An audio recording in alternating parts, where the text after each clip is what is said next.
وقفا والصلاة والسلام على سید الانبیاء اما بعد فاعوذ باللہ من الشیطان الرجیم بسم اللہ الرحمن الرحیم فأما اليتیم فلا تقہر صدق اللہ مولانا العظیم وصدق رسولہ النبی الکریم ان اللہ وملائکتہ یصلون علی النبی یا ایہا الذین آمنوا صلوا علیہ وسلموا تسلیما اللہم صلی علی سیدنا و اصحاب سیدنا و ازواج سیدنا و مولانا محمد وبارک وسلم وصلی علیہ الصلاۃ والسلام علیک یا سیدی یا رسول اللہ الصلاۃ والسلام علیک یا سیدی یا حبیب اللہ الصلاۃ والسلام علیک یا سیدی یا رحمت للعالمین وعلی آلک واصحابک یا سیدی یا خاتم النبیین۔ نہایتی واجب الاحترام معزز محترم محتشم سامعین ذی وقار، اللہ کریم جل وعلا نے قرآن مجید فرقان حمید کے اندر ارشاد فرمایا فَأَمَّا الْيَتِيمَ فَلَا تَقْهَرْ، یتیموں کے ساتھ اس آیت کریمہ کے اندر حسن سلوک کرنے کا، احسان کرنے کا حکم عطا فرمایا کہ محبوب علیہ السلام یتیموں کے ساتھ مہربانی فرمائیں، نظر کرم فرمائیں، احسان کریں، تاکہ امت کو یتیموں کے ساتھ حسن سلوک کرنے کا پتہ چل جائے، اس عظیم اور مبارک عمل کی اہمیت اور افادیت ان کی سمجھ میں بیٹھ جائے، اس عظیم عمل کا اللہ رب العالمین کی بارگاہ سے جو انعام و اکرام ہے اس کے بارے میں انہیں شعور حاصل ہو جائے۔ آج کے اس پرفتن دور کے اندر جہاں بے شمار ہمارے معاشرے کے اندر برائیاں اور خرابیاں ہیں، وہاں ایک برائی یہ بھی ہے کہ ہم یتیموں کے ساتھ بدسلوکی اور بد اخلاقی روا رکھتے ہیں۔ یتیم یاد رکھیں کوئی اپنی مرضی سے نہیں ہوتا، اللہ کا یہ امر ہے۔ کسی کو یتیم ہونے کا شوق نہیں ہوتا، یہ قضائے خداوندی ہے۔ تو جو بچہ یتیم ہو جائے اس کے ساتھ حسن سلوک پر اللہ رب العالمین کی بارگاہ سے کس قدر انعام و اکرام عطا کیے جاتے ہیں، چند مثالیں آپ کی سماعتوں کے حوالے کروں گا کہ کتنا یہ عظیم اور مبارک عمل ہے کسی یتیم کے ساتھ حسن سلوک کرنا۔ امام الانبیاء کے غلاموں آقا کریم علیہ تحیت و تسلیم نے ارشاد فرمایا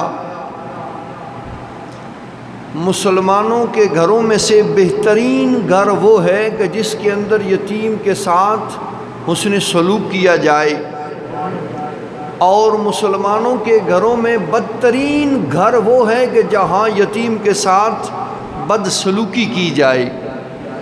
اب اسی بات سے آپ اندازہ کر لیں کہ یتیم کے ساتھ حسن سلوک کرنے کا عمل اللہ رسول کی بارگاہ میں کتنا مقبول اور کتنا محبوب ہے۔ اور پھر آقا علیہ السلام نے ارشاد فرمایا یتیم کی کفالت کرنے والا جنت میں میرے ساتھ اس طرح ہوگا، اس طرح جڑا ہوا۔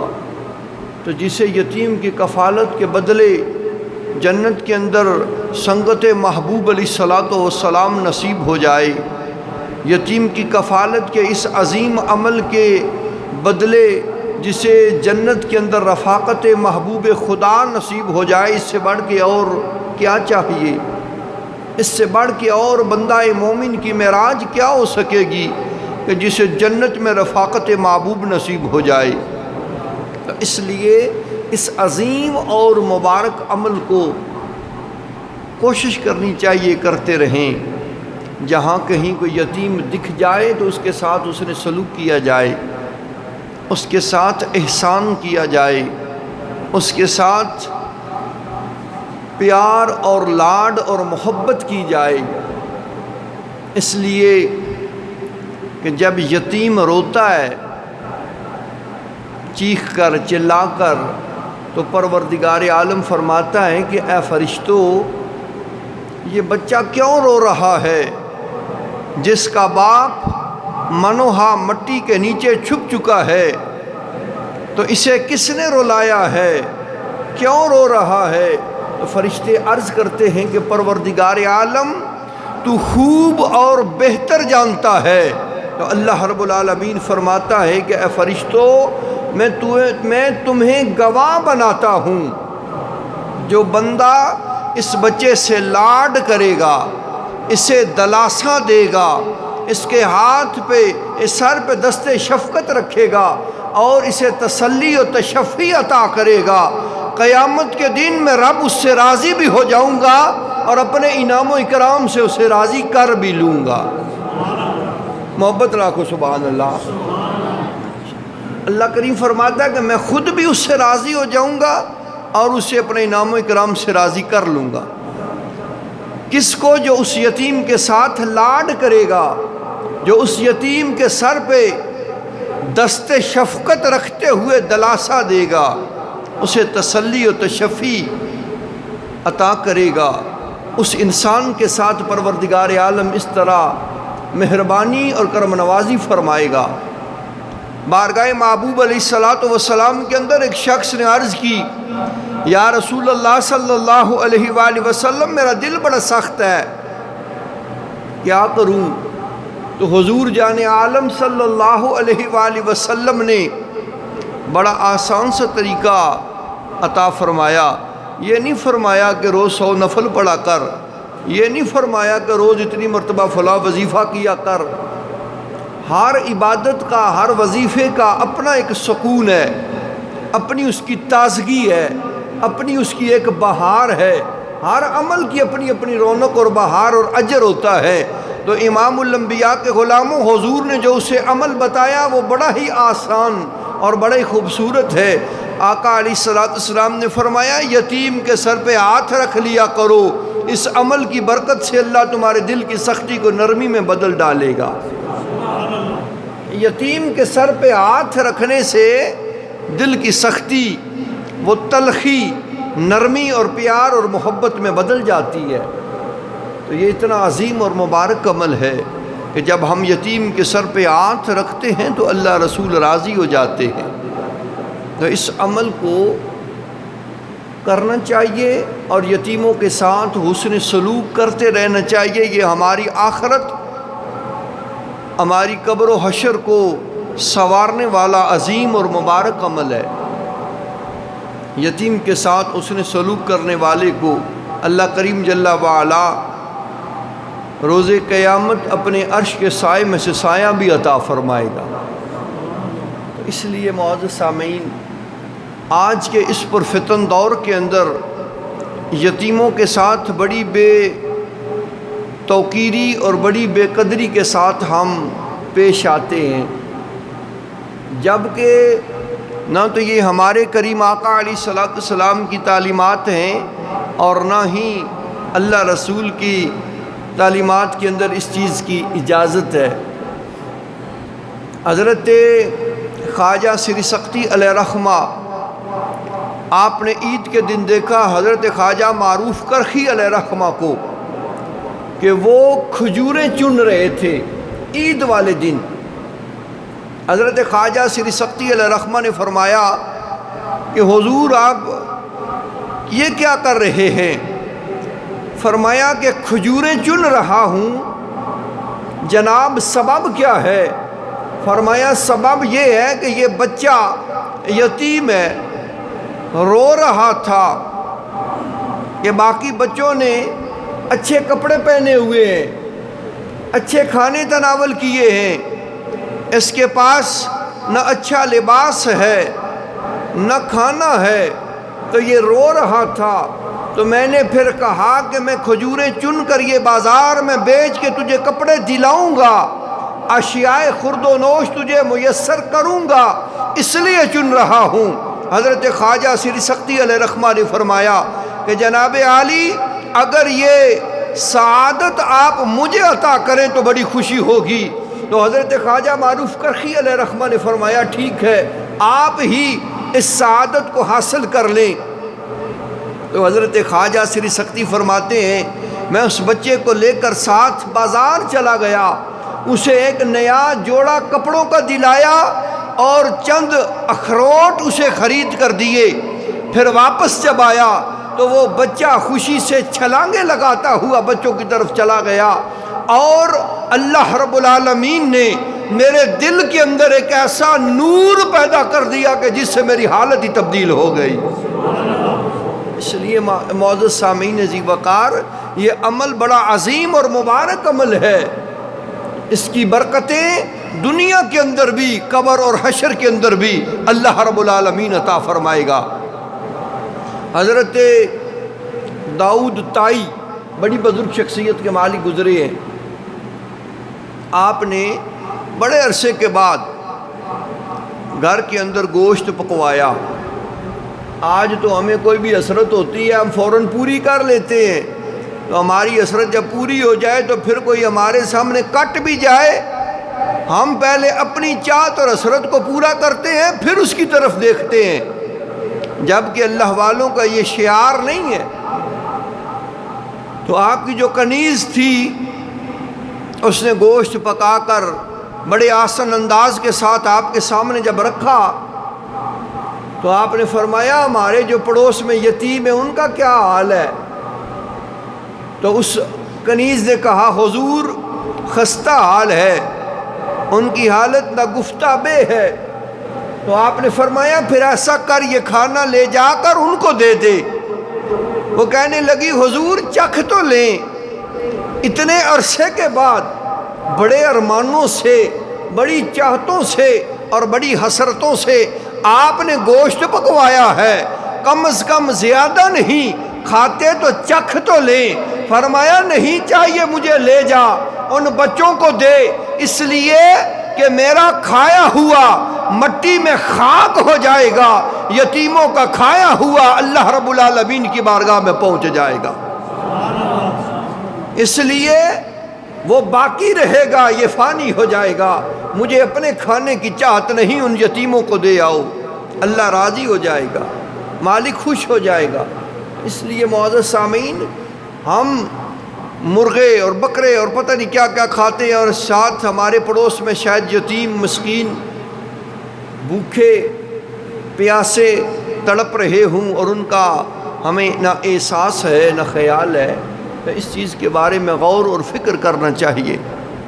اس لیے کہ آقا کریم علیہ تحیت و تسلیم کا بھی ہمارے سامنے عمل موجود ہے کہ حضور جان عالم صلی اللہ علیہ وآلہ وسلم عید کے دن نماز عید کے لیے کرم نوازی فرماتے ہوئے جا رہے ہیں، آپ نے دیکھا رستے میں بچے کھیل رہے ہیں اور ایک بچہ سائیڈ پہ بیٹھا رو رہا ہے۔ حضور جان عالم صلی اللہ علیہ وآلہ وسلم نے جب روتے ہوئے بچے کو دیکھا تو اس کے پاس چلے گئے، اس لیے کہ حضور علیہ الصلوۃ والسلام سے تو کسی کا رونا دیکھا ہی نہیں جاتا، حضور علیہ الصلوۃ والسلام کو تو کسی کا رونا قبول ہی نہیں ہے، گوارا ہی نہیں ہے کہ حضور علیہ الصلوۃ والسلام کے سامنے کوئی روئے۔ تو جب اس بچے کو عید کے دن روتے ہوئے دیکھا تو پھر رحمت عالم اس کے پاس جلوہ افروز ہوئے اور فرمایا کہ بچے کیوں رو رہے ہو؟ وہ حضور کو شاید جانتا نہیں تھا، یا شاید دکھ اور اضطراب کی وجہ سے مخاطب کرنے کا سلیقہ بھول گیا۔ اس نے کہا کہ اے آدمی، میرا باپ حضور صلی اللہ علیہ وآلہ وسلم کے ساتھ ایک جنگ میں شہید ہو گیا، میری ماں نے دوسری شادی کر لی اور انہوں نے، میرے سوتیلے باپ نے اور اس کے گھر والوں نے مجھے ہر چیز سے بے دخل کر دیا، اب نہ تو میرے پاس کھانے کے لیے کوئی چیز ہے، نہ پہننے کے لیے اچھا عمدہ لباس ہے، نہ رہنے کے لیے کوئی ٹھکانہ ہے، تو میں رو رہا ہوں۔ تو حضور جان عالم صلی اللہ علیہ وآلہ وسلم نے جب اس بچے کی یہ درد بھری داستان سنی تو فرمایا کہ کیا تم اس بات سے راضی ہو کہ میں محمد عربی تمہارا باپ ہو جاؤں؟ آج سے سیدہ عائشہ صدیقہ تمہاری ماں بن جائے، حضرت علی کرم اللہ وجہ کریم تمہارے چچا ہو جائیں، سیدہ خاتون جنت تمہاری بہن بن جائے، حضرت امام حسن اور حسین تمہارے بھائی بن جائیں۔ اس نے کہا حضور اس سے بڑی سعادت کس کو حاصل ہو سکتی ہے، یہ سعادت مجھے قبول ہے۔ آقا علیہ السلام سے چمٹ جاتا ہے۔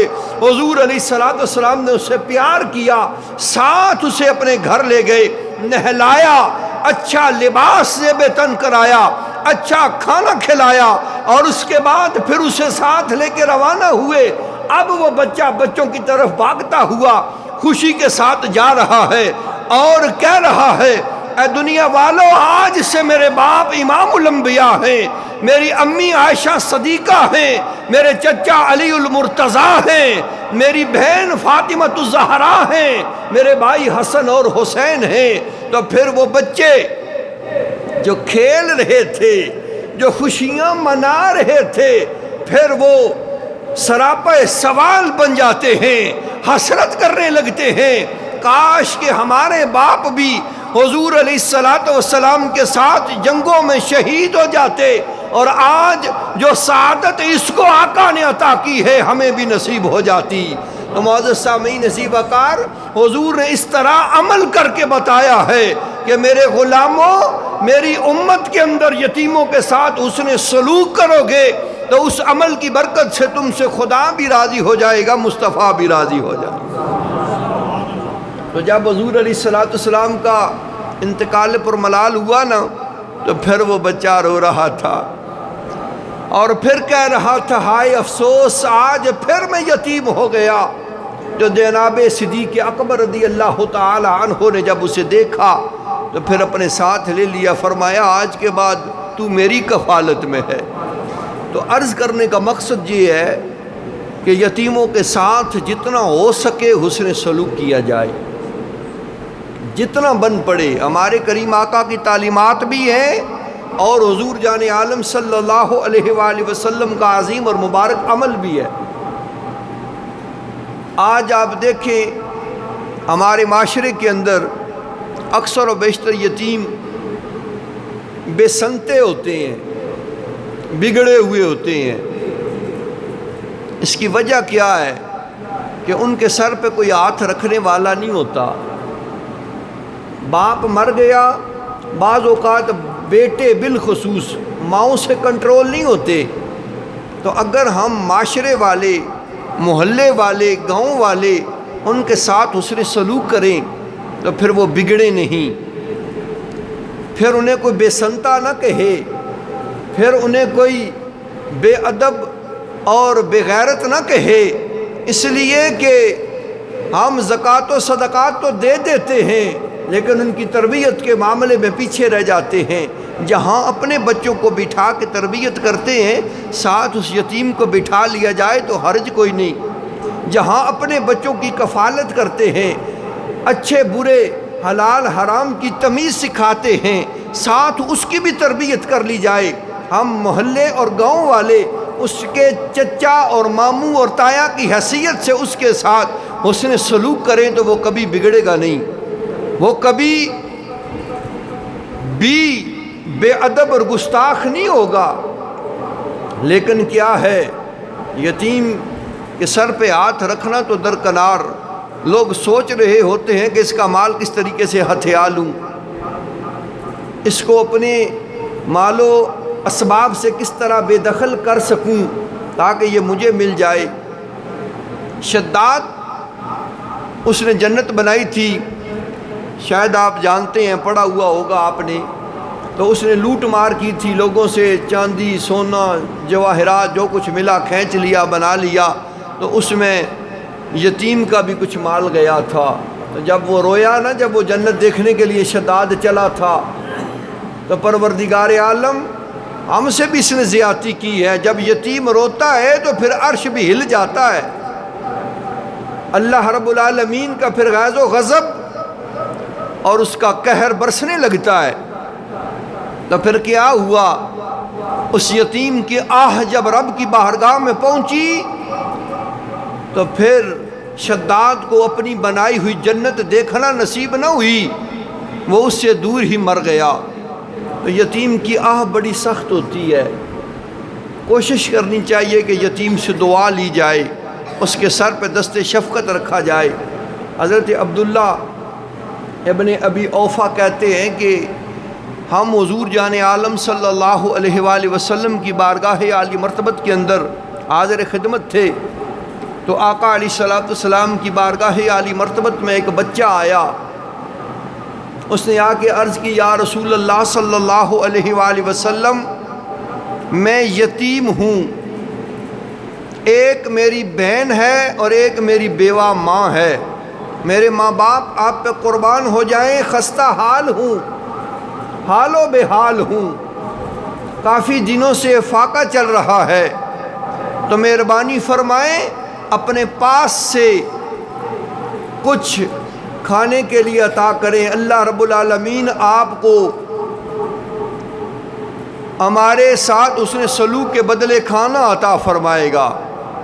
جتنی اس کی عقل تھی، اس بچے کی جتنی سوچ تھی، اس کے مطابق اس نے یہ الفاظ ادا کیے۔ تو حضور جان عالم صلی اللہ علیہ وآلہ وسلم اس کی اس مؤدبانہ گفتگو سے بڑے خوش ہوئے، تو سرکار دو عالم صلی اللہ علیہ وآلہ وسلم نے فرمایا کہ بیٹا ایسا کرو، ہمارے گھر چلے جاؤ اور کھانے کے لیے جو کچھ بھی ملے میرے پاس لے آنا۔ حضور علیہ السلام کے کاشان کرم سے اس بچے کو 21 کھجوریں، خشک کھجوریں ملی، اس نے لا کر حضور علیہ السلام کے ہاتھ پہ رکھی۔ آقا علیہ السلام نے ان کے اوپر پھونک ماری، برکت کی دعا عطا کی اور فرمایا کہ 7 تیرے لیے ہیں، 7 ہی تیری بہن کے لیے ہیں اور 7 ہی کھجوریں تیری ماں کے لیے ہیں، صبح و شام کھا لینا، جاؤ چلے جاؤ۔ وہ بچہ چلا۔ حضرت معاذ بن جبل رضی اللہ تعالی عنہ مجمع میں بیٹھے ہوئے تھے، تو جب بچہ اٹھ کے گیا نا تو آپ بھی اس کے پیچھے اٹھ کے چل دیے، اس بچے کے سر پہ دست شفقت رکھا، اسے تسلی و تشفی دی، برکت کی دعا دی کہ اللہ رب العالمین تمہارے احوال کو درست فرمائے، اور اس کے بعد واپس آئے۔ جب واپس آئے تو حضور علیہ السلام یہ سارا معاملہ دیکھ رہے تھے۔ آقا علیہ السلام نے ارشاد فرمایا کہ اے معاذ تم نے ایسا کیوں کیا؟ یعنی بچے کے ساتھ جو اس نے سلوک کیا ہے، کیوں کیا؟ اس کا مطلب یہ نہیں کہ حضور جانتے نہیں تھے اس لیے پوچھا۔ حضور علیہ السلام تو پھر ہر بندے کے دل میں اٹھنے والے خیال کو بھی جانتے ہیں، اور منوہا مٹی کے نیچے اپنے غلام کے حال کو بھی جانتے ہیں۔ حضور سے تو کوئی شے پوشیدہ ہی نہیں ہے، پوچھا اس لیے کہ وہاں پر جو موجود حاضرین و سامعین تھے انہیں پتہ چل جائے کہ معاذ نے عمل کیا کیا ہے، اللہ رسول کی بارگاہ کے اندر اس کے کیے ہوئے عمل کا مقام کتنا بڑا ہے۔ حضرت معاذ نے عرض کیا یا رسول اللہ صلی اللہ علیہ وآلہ وسلم، جذبہ رحمت کی وجہ سے میں نے اس بچے کے ساتھ یہ اس نے سلوک کیا ہے، اس کے سر پہ دست شفقت رکھا، اسے برکت کی دعا دی۔ تو حضور جان عالم صلی اللہ علیہ وآلہ وسلم نے فرمایا قسم ہے اس ذات کی جس کے قبضہ قدرت کے اندر میں محمد عربی صلی اللہ علیہ وآلہ وسلم کی جان ہے۔ حضور علیہ السلام نے فرمایا کہ جس نے بھی یتیم کے ساتھ حسن سلوک کیا، جس بندہ خدا نے یتیم کے ساتھ لاڈ اور پیار کیا، اللہ رب العالمین اس بندہ مومن کو یتیم کے جسم پر موجود ہر بال کے بدلے نیکی عطا فرمائے گا، ہر بال کے بدلے ایک خطا معاف کرے گا، اور ہر بال کے بدلے اس کے ایک درجے کو بلند فرما دے گا۔ اتنا بڑا یہ کام ہے اور اتنی بڑی یہ بات ہے کہ جو یتیم کے ساتھ حسن سلوک کرتا ہے اللہ رب العالمین. اب غور کریں کہ انسان کے وجود پہ بال کتنے ہوتے ہیں. ابھی تک کوئی مشین ایجاد نہیں ہوئی جو گن کے بتا سکے بندے کے جسم پہ بال کتنے ہیں. تو حضور علیہ السلام نے فرمایا یتیم کے جسم پر موجود ہر بال کے بدلے ایک درجہ بلند ہوگا, ایک نیکی ملے گی اور ایک خطا اس کی معاف کر دی جائے گی. ذرا محبت رکھو سبحان اللہ ماشاءاللہ. ایک بار پھر آنکھو اپلا ماشاءاللہ. اللہ اجر تا عزت عطا فرمائے. یتیم کے ساتھ حسن سلوک کے اس معاملے کو دیکھنا اور سمجھنا چاہیے. آخری بات آپ کی سماعتوں کے حوالے کروں. ایک بندہ آیا نا بارگاہ محبوب علیہ السلام کے اندر, عرض کرنے لگا میرا بچہ گم ہو چکا ہے, تو 2-4 دن ہوئے ہیں, تو یہاں آپ کی بارگاہ میں جو احباب بیٹھے ہیں میں پوچھنا چاہتا ہوں اگر کسی نے دیکھا ہو تو بتائے. تو جب اس نے اس کے حیت کو, اس کی حالت کو بیان کیا, ایک صاحب کھڑے ہوئے کہا فلاں مقام پر بچے کھیل رہے تھے, وہاں پر اس حالت کا, اس کیٹیگری کا بچہ بھی موجود تھا. وہ بندہ بھاگ کھڑا ہوا, حضور علیہ السلام نے اسے روک لیا, فرمایا سن, ٹھہر بات تو سن. جی حضور کیا کرنا ہے؟ فرمایا کہ جب جاؤ گے جہاں پر نشاندہی ہوئی ہے, بچے اور بھی ہوں گے, تو ایسا کرنا جب جاؤ گے تو اپنے بیٹے کا نام پکارنا, اپنے بیٹے کا نام پکارنا. یہ نہیں کہنا آئیو میرے پترا, آئیو مارے کلیجیا, جس طرح اظہار محبت ہوتا ہے. ہم جب فاصلے سے یا ایک جدائی سے ملتے ہیں یا کسی بیماری سے اللہ بچوں کو صحت تندرستی عطا کرتا ہے, یا باپ یا ماں اپنی اولاد سے جو لاڈ اور پیار کرتا ہے وہ بیان کرنے کے لیے الفاظ نہیں ہوتے. تو جب اتنے ٹائم سے تیرا بچہ گم ہے تو جب تو جائے گا اسے ملے گا تو پھر جب تیرا اظہار محبت ہوگا وہ ناقابل بیان ہوگا. تو اس لیے اس کا نام لینا ہے, باقی کسی لفظ سے کسی بات سے اسے پکارنا نہیں. اور جب نام لے کے پکارو گے تو بچوں کے سامنے اس سے لاڈ بھی نہیں کرنا, سائیڈ پہ ہو جانا, پھر اس سے لاڈ کرنا. اس لیے کہ شاید جب تم اس سے اظہار محبت کر رہے ہوگے تو ان بچوں میں کوئی یتیم نہ ہو, اور اگر کوئی یتیم ہوا تو وہ رب کی بارگاہ میں شکوہ نہ کر دے, رب کی بارگاہ میں گلہ نہ کر دے. تیرے اظہار محبت کو دیکھ کے وہ اپنے باپ کے رونے کو رونا نہ بیٹھ جائے. اس لیے اپنے بیٹے کا نام پکارنا اور سائیڈ پہ ہو کے اسے لاڈ کرنا. آقا علیہ السلام نے تو یہاں تک تعلیم دی ہے کہ کسی یتیم کا دل نہ دکھ جائے, کسی یتیم کی دل آزاری نہ ہو جائے. اس اعتبار سے معاشرے کے اندر اپنی اولاد کے ساتھ بھی اس نے سلوک کرو کہ یتیموں کے ساتھ کسی اعتبار سے بدسلوکی ہوتی ہوئی نظر نہ آئے. تمہارے پڑوس میں, تمہارے محلے میں, تمہارے علاقے میں یتیم ہوں تو ان کے ساتھ اس نے سلوک کرو, اس لیے کہ اللہ رب العالمین یتیموں کے ساتھ اس نے سلوک کرنے کی برکت سے راضی اور خوش ہو جاتا ہے. دعا ہے کہ پروردگار عالم ہمیں تعلیمات قرآن اور تعلیمات اسلام کے مطابق عمل کرنے کی کما حق ہو توفیق عطا فرمائے. وما علینا الا البلاغ المبین.